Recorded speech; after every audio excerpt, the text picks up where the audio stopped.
வணக்கம். நான் பெருமிட் பழனி. சின்ன வயசுலேருந்து புறா வளர்த்துட்டு இருந்தேன். அதுலேருந்து ஒரு 49-50 வருஷம் எனக்கு சர்வீஸ் ஆகுது. அதில் புறா இன்ட்ரெஸ்ட் இருக்கோ வீட்டில் இருக்கிறவங்க படிக்க மாட்டேன்றது சொல்லிட்டு அந்த புறாலாம் எடுத்து எங்களுடைய மாமா கிட்ட கொடுத்துட்டாங்க. அது ஏலூர் ஜதை. அது அவர் எடுத்துகிட்டு போயிட்டார். அதுக்கு பிறகு நான் விட்டுட்டேன் அந்த புறா இன்ட்ரெஸ்ட்லேருந்து. ரயில்வேல அப்பாயின்மெண்ட் ஆகிட்டு சிஎல்லாம் ஒர்க் பண்ணும்போது அவங்களோட ஃப்ரெண்டு சந்திரசேகரம் சண்டைக்கோழி வளர்த்துருந்தார். எனக்கு சண்டைக்கோழியெல்லாம் கொடுத்தாரு. அந்த இன்ட்ரெஸ்ட்டில் இருந்தேன். ஒரு ட்ரிப்பாக அவர் வீட்டுக்கு போகும்போது அரக்கோணத்துக்கு போகும்போது ரயில்வே குவார்ட்டர்ஸில் இருந்தார். அப்போ வந்து ஓமர் புறாலாம் இருந்தது. அப்போ அவர் கேட்டது அவர் என்ன செய்வார், 4 ஜதை புறா கொடுத்தாரு, ஓமர் புறா. அதுலேருந்து அதே இன்ட்ரெஸ்ட் ஆகிடுச்சு எனக்கு 70லேருந்து. மார்க்கெட்டுக்கு தீனி வாங்க போகும்போது அல்போன்ஸ்ன்றவர் அங்கே வந்து பெரிய மனுஷன், அவர்கிட்ட அல்லாமல் பேசி நிற்பாங்க. நானும் அவர் கையை எடுத்துகிட்டு பேசினேன். அவர்கிட்ட பேசும்போது இது போல் புறா வளர்க்குறேன் நான் கூட வீட்டுக்கு வா அப்படின்னாரு. அவர் என்னை வாஜாராக அவரை நான் ஏற்றுக்கினேன். சில முறையெல்லாம் என்கிட்ட புறா வளர்க்குது, மெயின்டெனன்ஸ் எப்படி, புறாக்கு எப்படி சுத்தம் படுத்தணும், புறாக்கு எப்படி அதுக்கு தீனி வைக்கணுன்றதை கற்றுக் கொடுத்தாரு அல்போன்ஸ். அதுக்கு பிறகு எனக்கு புறா கொடுக்க ஆரம்பித்தார். என்னுடைய வீட்டை வந்து பார்த்துட்டு, சின்ன கூண்டு தான், அந்த கூண்டை பார்த்துட்டு இப்படி பண்ணியிருக்கிறேன் நல்லான்ட்டு அவருக்கு இன்ட்ரெஸ்ட் ஆகிடுச்சு எனக்கு மேலே. அப்போ வந்து அவர்கிட்ட பேசும்போது நல்லா பேசிட்டு அந்த புறா பற்றி எல்லாம் டீட்டெயில்ஸ் எல்லாம் சொன்னார். இப்படி ஃபேர் பண்ணணும் அப்படின்னு சொன்னார். தமிழ்நாட்டிலேயும் புறாக்கு ரிங்கு செய்ய தயாரிச்சது அல்போன்ஸ் அவர்கள் தான். இந்த மெடிசன்ஸ் எல்லாம் கற்றுக் கொடுத்தாரு புறாக்கு, ஆன்டிபயோட்டிக்கு. அதை சில அது வந்து லூகாஸ் குயினெல்லாம் பால்ட்ரி கொடுத்தது கார்டன்ற வருது. அந்த புறா வந்து அல்போன்ஸ் வீட்டிலேருந்து இது ஒரு லாஃப்ட்டு ஃபுல்லாக. அதில் எனக்கு முக்கியமான புறாலாம் கொடுத்தாரு. லூகாஸ் குயின்ஸுன்ற பேட்ஸு, நிறையா பேட்ஸ், கல்கட்டா ஒயிட் சென்னுதுலாம் காட்டினார். அப்போ வந்து நான் கேட்கும்போது எனக்கு கொடுத்தாரு. 3 ரூட்டு பறந்த புறா. நான் விருப்பப்பட்ட கேட்ட புறாங்கள் இதெல்லாம் முட்டையும் கொடுத்துருக்கிறார், புறாவை விடைங்களும் கொடுத்துருக்கிறார். அதை வச்சு நான் மெயின்டெனன்ஸ் பண்ணியிருந்தேன். அல்போன்ஸ் கிட்ட என்னென்ன லைனேஜ் பேர்ட்ஸுங்க இருந்துச்சு? ட்ராசட் லைன் இருந்தது. அதுக்கு பிறகு டேஸ் லைனுன்னு சொல்லுவாங்க. அது வந்து யூகேலேருந்து வந்தது, பில் சாடன் என்ற ஒருகிட்டேருந்து வந்தது. அது டயாஸ் எடுத்துன்னு வந்தது, அதெல்லாம் டயாஸ் லைன் சொல்லுவாங்க. அதுக்கு பிறகு ஒயிட் சென்னுடைய பேட்ஸ் இருந்தது. டாமின்றவர் வந்து ஒயிட் சென்னுக்கிட்ட வாங்கின்னு வந்தார். அதை வாங்கின்னு வந்துட்டு அவர் ஆஸ்திரேலியாவுக்கு போகும்போது அல்போன்ஸ் கிட்ட கொடுத்துட்டு போயிட்டார். அந்த லைன்லலாம் எனக்கு வந்து விடைங்க கொடுத்தாரு. கல்கட்டா ஒயிட் சென்னு ரிங்கியோடு இருந்தது. அதெல்லாம் செக்கரில் ஒயிட் பிளே. அதெல்லாம் பார்க்கும்போது இதெல்லாம் நல்ல பேடுங்க, நீங்கள் எடுத்துகிட்டு பண்ணி அப்படின்ட்டு எடுத்துகிட்டு போகணும் அப்படின்னு சொல்லுவார். கொடுத்தாரு. அதில் யங்ஸ்டர்ஸ் எல்லாம் கொடுத்தாரு. அதுக்கு பிறகு நான் அப்படியே மெயின்டெனன்ஸ் பண்ணியிருந்தேன். டயாஸ்புரான்ற பேர் எப்படி உருவாச்சு? அந்த லைனேஜ் பேர்ட்ஸுங்களை யார் கொண்டு வந்தாங்க? வெளிநாட்டிலேருந்து சர்ச் மூலியமாக வந்தது. அவர் டயாஸ் எடுத்துகிட்டு வந்தார். அதுலேருந்து அவர் உற்பத்தி பண்ணி சேல்ஸ் பண்ணும்போது எல்லாம் டயாஸ் லைனுன்ற சொல்கிற பேர் ஆயிடுச்சு. அல்போன்ஸுக்கும் டயாஸ்க்கு வந்து 3வது வீடு. அப்புறம் அந்த புறா மெயின்டெனன்ஸ் எல்லாம் பார்த்துக்கின்னு அந்த பழக்கத்தில் டயாஸ் ரொம்ப பழக்கமாயிட்டார். அதிலெல்லாம் எல்லாருக்கும் புறா கொடுக்க ஆரம்பித்தார். டயாஸ் சேல்ஸ் பண்ண ஆரம்பித்தார். இப்போ 24 லைன்னு சொல்கிறாங்களே, அது எப்படி உருவாச்சு? 24 லைன்னா அல்போன்ஸுக்கிட்ட சொல்லி 20, 21, 23, 24, 25, 26ன்னு அப்படி 20லேருந்து தான் ஸ்டார்ட் பண்ணாங்க. எல்லாமே சொல்லிவிடுவாங்க, நான் இது 24 லைனு, இது 22 லைனுன்னு. அதை பார்த்தது நான். அப்போ அல்போன்ஸ்கிட்ட வந்து டயாஸுக்கிட்ட அல்போன்ஸ் புறா வாங்கி லியோ வாங்கி கொஞ்சம் புறா வச்சுன்னு இருந்தார். 24, 22, 25ன்னு. அந்த புறா திருவிக்கா நகரில் சின்னன்ற ஒரு வாஜார்கிட்ட இருந்தது அந்த புறா. அவரால் முடியாத காரணத்தால் என்னை இட்டுன்னு போட்டு லியோவா அவரா இந்த புறாலாம் நீ எடுத்துன்னு போய் வச்சுக்கோ டயாஸ் லைனில் எடுத்து 20, 21, 24ன்னு. அப்போ எனக்கு வந்து குறிக்கோள் எல்லாமே சொல்லுவாங்க, ட்ராசட் புறான்னு சொல்லுவாங்க. அந்த ஆர்வத்தில் ட்ராசட் புறா மட்டும் கொடு சார், இது வேணான்னு சொல்லிட்டேன். டயாஸ் லைனேஜ் பேர்ட்ஸை எப்படி நம்ம டயாஸ்புரான்ட்டு ஐடென்டிஃபை பண்ணுறது, கண்டுபிடிக்கும்? அந்த புறாவுடைய ஐசென்ஸ் பெஸ்ட்டாக இருக்கும். ஏன்னா அந்த புறா அமைச்சது உலகத்திலே ஐசென் ஸ்பெஷலிஸ்ட்டுக்கிட்டேருந்து வந்த பேடு. அந்த புறாவுடைய டேலண்ட்டு. 2வது அந்த புறாவுடைய சிம்டம் என்னன்னா எல்லாமே டயாஸ் லைன்வாங்க. அதை வந்து அனுபவப்பட்டவங்களுக்கு தெரியும். டயாஸ் புறா வந்து ஜதை பண்ணி விட்டுட்டா ஃபீமேலை வந்து மேலே தீனி துணவு விடாது. அந்த சேசிங் குறிக்கோளில் தான் இருக்கும். 2வது டயாஸ்பராவுடைய சிம்டம் என்னென்னா பறக்கும் போது அது ரக்கையை தட்டும் போது டபார்னு தேங்காய் ஓடிக்கிற போல் இருக்கும். பவராக இருக்கும். அது ரொம்ப ஹெவி பவராக இருக்கும். அப்போ டயாஸ்பரா எனக்கு வேண்டான்ட்டு சொல்லிட்டேன். உடனே அல்போன்ஸ் என்ன சொல்லிட்டேன், லியோ அல்போன்ஸும் பால்ராஜ் என்ற ஒரு பட்டாபிராமில் ஆவடி டேங்க் பேக்கெட்டில் ஒர்க் பண்ணுற அவர் புறா வளர்க்குறார். அவர்கிட்ட குத்துறாரு. அவருக்கு அவ்வளோ என்ன போல தான் அவருக்கு தெரியாது. அதுக்கு பிறகு நான் அனுபவப்பட்டு டயாஸ்பரா பெஸ்ட்டு பேடுன்னு தெரிஞ்சு எனக்கு பல பேர் சொல்லும் போது பால்ராஜ்கிட்ட ஃப்ரெண்ட்ஷிப் ஆகிட்டு அவர்கிட்ட 4 யங்ஸ்டர்ஸ் எடுத்துன்னு வந்தேன். அதை நான் ஃபேர் பண்ணி அவுட் கிராசிங் கொடுத்து நான் சில ரேஸ் எல்லாம் வின் பண்ணியிருக்கிறேன். ஓப்பன் ரேஸ் எல்லாம் வின் பண்ணியிருக்கிறேன். டயாஸ்போராங்க என்னென்ன கலரில் இருக்கும், எந்த மாதிரி ஐஷியன் பேட்டர்னில் இருக்கும் பேர்ட்ஸ்? டயாஸ்பரா வந்து டார்க் செக்கரில் ஒயிட் ஃப்ளை இருக்கும். ரக்கியில் வந்து டார்க் ப்ரௌன் இருக்கும். ஐசன் வந்து கிரவுல் ஐ வரும். ரெண்டாவது வந்து எல்லோ ஐ வரும். ரிச் ஐ வரும். டயாஸ்பரா அதோடைய பாடி கண்டிஷன் வந்து நல்லாயிருக்கும். கால் வந்து கட்டைக்காலாக இருக்கும். கழுத்தண்டெல்லாம் வந்து வெள்ளை வெள்ளையாக வரும். அதோடைய ஃபெதர் இருக்கும்போது புறா பார்க்குறதுக்கு நல்லா ஒரு டைசன் போல் இருக்கும் பாடி. அது புறா நிற்கும் போதே டைசன் போல் நிற்கும். டயாஸ்போராவில் நீங்கள் எதனா ரேஸ் வின் பண்ணியிருக்கீங்களா? நான் என்எம்ஆர்பியில் சில ரேஸுங்க வின் பண்ணியிருக்கிறேன். திண்டிவனம், விருதாச்சலம், அரியலூர், அது போல் அவருடைய லைனில் நான் வின் பண்ணியிருக்கிறேன். டயாஸ்போரா நீங்கள் வேறு யாருக்குனா கொடுத்துருக்கீங்களா? ஜான் ஜோசப்ன்றவர் ஈபியில் சூப்பர்வைசராக இருந்தார். புறா வேணும்னு கேட்டார்.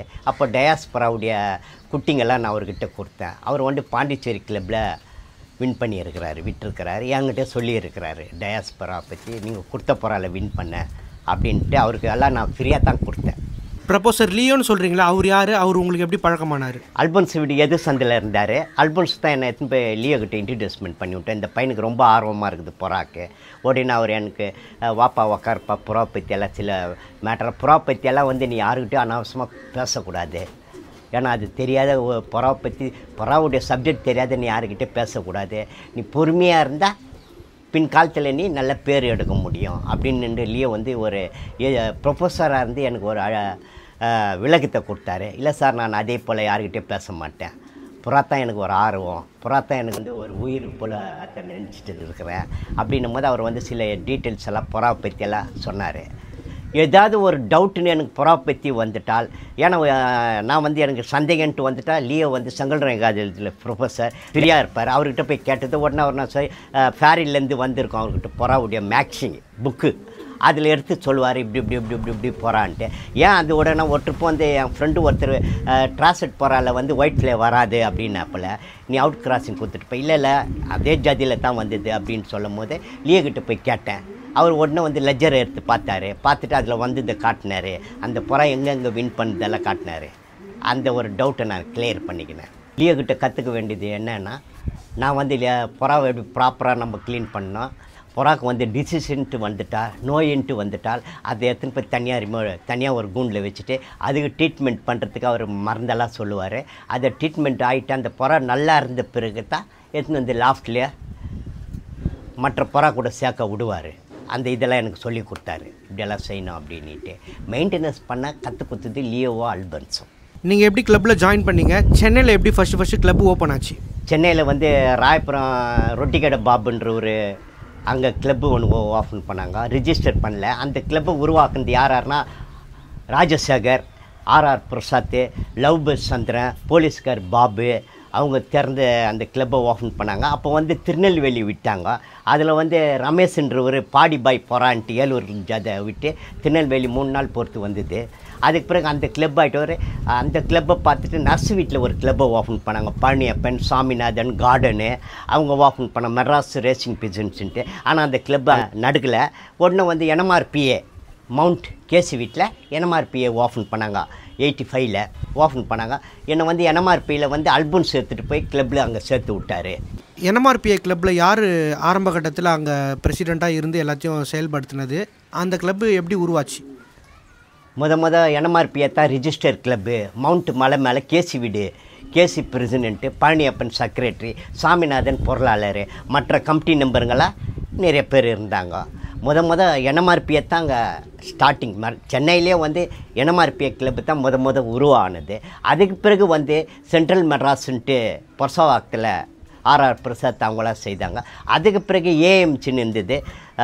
அதுக்கு பிறகு டிஎன்ஆர்பிசின்ட்டு ஈஸ்வரன் நடத்தினார். இப்போ அதிகமாக நிறைய கிளப்புங்களை உருவாக்கிட்டாங்க. என்எம்ஆர்பிஏ கிளப்பில் நீங்கள் புறா விட்ட அனுபவத்தை கொஞ்சம் சொல்லுங்கள். என்எம்ஆர்பியில் வந்து என்னை அல்பன்ஸ் தான் சேர்த்து விட்டார்.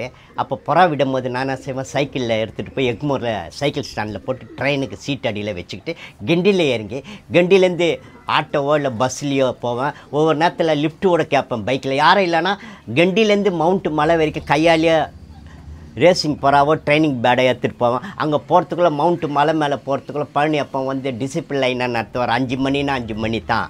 அதுக்கு மேல்ட்டு போனால் ஃபைன் 100 ரூபா, 50 ரூபா ஃபைனுன்னு வர. அப்படியெல்லாம் ஃபைன் கட்டி புறா விட்டால் என்எம்ஆர்பியில் போந்த புறா பற்றி ரொம்ப தெளிவாகிடுச்சு. எனக்கு ஒழுக்கத்தை கற்றுக் கொடுத்தாரு. இது கிளப்பு மீட்டிங்கில் கட் அண்ட் ரைட்டாக பேச, ஒரு ஸ்கூல் வாத்தியார் எப்படி ப்ரொஃபஸரு வாத்தியார் எப்படி மாணவர்கள் கற்றுக் கொடுக்குறாங்களோ அதே போல் அவர்கிட்ட டிசிப்ளின் பழனியப்பங்கிட்ட. மற்ற நேரத்தில் மீட்டிங் முடிஞ்சிட்டு போய்ட்டா என்னோட அப்படி வந்து சோஷலாக போடுவேன், தோல் மேலே கையை போட்டு. அது எனக்கு பழனியப்பன் மேலே. நாங்களும் நல்லா கேள்வி, தெரியாத கேள்வியெல்லாம் நாங்கள் படிக்க அறிவில்லாதவங்க நாங்கள் நாணமாக கேட்டுருவோம். அவரை கேட்டு தான் அவருக்கு நான் வர அதை பற்றி கோவப்பட மாட்டார், கூலாக பதில் சொல்லுவார். நாங்கள் என்ன கேள்வி கேட்கணும்னு திட்டம் போட்டு போனால் அதுக்கு ஏற்ற பதில் அவர் சொல்லுவார். கிளப்பு முடிஞ்சிட்டு போகிற அவர் சேர்த்து பிடிச்சிக்குவார். நல்ல கேள்வி கேட்டடா அதுக்கேற்ற பதில் சொன்னேன் அப்படின்னு ஒரு ஃப்ரெண்ட்ஷிப்பாக தான் பழவாங்க. அதே போல் என்எம்ஆர்பியில் அப்போ வந்து புறா விட்டுங்கெல்லாம் வந்து நல்லா ஒரு நிமிடங்களாக விட்டாங்க புறாவில். யார் ஒவ்வொருத்தரும் நல்ல ஒரு ஃபேன்ஸருங்க இருந்தாங்க என்எம்ஆர்பியில். எனக்கா உனக்கான்னு விடக்கூடியவங்க, கேஸுக்கிட்டலாம் நெருங்காத அளவுக்கெல்லாம் இருந்தது. யார் அப்படின்னு இருக்கும்போது கேசி தான் வந்து நல்லா புறா வச்சுருந்தார். கேசின்றவர் யார்? அவர் என்எம்ஆர்பி கிளப்பில் என்ன பொறுப்பில் இருந்தார்? கேசின்றவர் அவர் வீட்டில் வந்து என்எம்ஆர்பி கிளப்பு இருந்தது. அவர் வந்து பிரசிடெண்ட்டாக இருந்தார். கேஸுக்கு எப்படி புறா வந்ததுன்னா ஆஸ்திரேலியாவில் அவங்களுடைய பையன் இருந்தாப்பில் அவர் அனுப்பிச்சார் ஆஸ்திரேலியன் பேடெல்லாம் 84ல். அவர் அதை பீடிங் பண்ணி சில பேருக்கெல்லாம் கொடுத்தாரு. ஆனால் அந்த பேர்ட்ஸுங்க என்னென்ன மாதிரியான அச்சீவ்மெண்ட் பண்ணிச்சு? அந்த பேட்ஸுங்க வந்து நல்லா வின் பண்ணிச்சு, ஷார்ட்லலாம் நல்லா பண்ணிச்சு. ஐயர்ன்ற ஒரு புறா ஒன்று இருக்கேன், ஒயிட்டில் வந்து அங்கங்கே ரெட்டு டாட் இருக்கும் கிரிசில் மாதிரி, நாம ஒன்று விட்டுருக்கோம். அந்த புறா வந்து 1 ஹவர் 10 நிமிஷத்தில் விழுப்புரம் பண்ணிச்சு. அந்த புறாக்கு வந்து ஐயர்னு பேர் வச்சாங்க. அந்த பேடு நல்ல பேடு. அந்த ஆஸ்திரேலியன் பேடுடைய கண்டிஷன் என்னன்னா மழை வந்தோட நல்லா பறக்கும், தண்ணி பட்ட ஃபெதரில் நிற்காது. அவர் கேஸுக்கிட்டேருந்து வாங்கிட்டு போய்ட்டு நிறையா பேர் விட்டுக்கிறாங்க அதை ஃபேர் பண்ணி. அட்வொகேட்டாக இருந்தார். அப்புறம் வந்து கம்ப்யூட்டர் சென்டர் வச்சுருந்தார். பில்டிங் கன்ஸ்ட்ரக்ஷன் இன்ஜினியராக இருந்தார். அதுக்கு பிறகு நாங்கள் அங்கே கிளப்பு ஃபங்க்ஷன் நடக்கும்போது பீட்டா ஸ்கூலுன்னு ஓலைக்கோட்டாயில் கட்டி வச்சுன்னு நடத்தினார். நான் கப்பு வாங்கும் போதெல்லாம் அங்கே இருந்தோம். அதுக்கு பிறகு இப்போ இன்றைக்கி பில்டிங்கை +2, அப்போ 1 to 5 வரைக்கும் தான் கிளாஸ் இருந்தது. இன்றைக்கி வந்து +2 வரைக்கும் இருந்தது. பழனி அப்போ வந்து ஒவ்வொருத்தருக்கும் என்ன புத்தி சொல்லுவார்னா, நீங்கள் ஏதாவது ஒரு முன்னேற்றம் வரணும், நம்ம ஏதாவது ஒரு பொறுப்பில் இருக்கணும், பொறாவன்ட்டு பார்க்கக்கூடாது, பிஸ்னஸில் இருக்கணும், இல்லை வேலை செய்யறதுல நல்ல ஒரு ஊக்கத்தை கொடுப்பார் பழனி அப்போ. கண்டிப்பார். அதே போல் நல்ல புத்தியை சொல்லுவார். இப்படியெல்லாம் நடக்கணும், புறா கிளப்னு புறான்னு இருக்காதிங்கடா, இதெல்லாம் செய்தால் தான் நம்ம வாழ்க்கையில் முன்னுக்கு வரலான்ட்டு பழனி அப்போ சொன்ன ஒரு ஊக்கத்தை வந்து நான் மனசில் ஏற்றின்னு இருக்கிறேன். என்எம்ஆர்பிஐ கிளப்பில் நீங்கள் எத்தனை வருஷமாக புறா விட்டீங்க?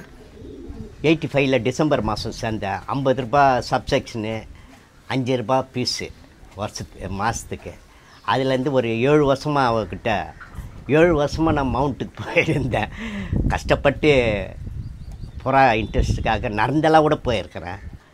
சில நேரத்தில் ஆட்டோ வருவாங்க, சாட்டர்டே டைமில் வந்து வர மாட்டாங்க ஆட்டோ, பஸ்ஸில் ஏற முடியாது, ரொம்ப சிரமப்பட்டு இருந்தேன். அப்போ நான் நினைப்பேன், இவ்வளோ தொழுவு வரமே, நம்ம சென்னையில் கிட்டே இருந்திருந்தா நல்லா இருக்குமே, எங்கேயாவது ஒரு கிளப்பில் சேர்ந்தலாம்னு என் மனசில் நினச்சிருந்தேன். அதே போல் பொசவாக்கத்தில் சென்ட்ரல் மெட்ராஸ்ன்ட்டு ஆர்ஆர் பிரசாத் அவங்களாம் திறந்தாங்க, தன்சிங் அண்ணாச்சியெல்லாம், அதில் நம்பர் ஆனேன். என்எம்ஆர்பிஐலேருந்து சென்ட்ரல் மெட்ராஸில் வந்தேன். அப்போ வந்து ஆர்ஆர் அண்ணாச்சி பிரசிடெண்ட்டு, வைஸ் பிரசிடெண்ட்டு வந்து தன்சிங் அண்ணாச்சி, இன்னும் சில பேர் பொருளாளர், கமிட்டி நம்பரு எல்லாம் இருந்தாங்க. அங்கே போனதும் இன்னும் ஓரளவுக்கு தெளிவாகிடுச்சு.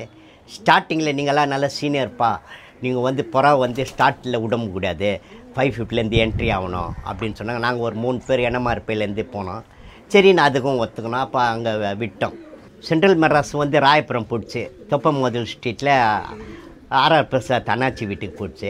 என்னால் போகிறதுக்கு அவ்வளோ தொழுவ முடியாது, கஷ்டமாக இருந்ததால் தன்சிங் அண்ணாச்சி வந்து பொரசாவத்தில் தானா தெருவில் இருந்தது. அவர் வந்து வீடு வந்து அப்போது செக்யூரிட்டி காலனியில் இருந்தது. நாங்கள் ஒரு 10 பேர் போய்ட்டு அங்கே கிளப் ஆரம்பிக்கிறதுக்காக அவர்கிட்ட 12-1 மணி வரைக்கும் பேசிட்டு நைட்டில் வருவோம். வந்து அதுக்கு முன்னாடி ஏஎம்சி கிளப்பை உருவாக்கணும்.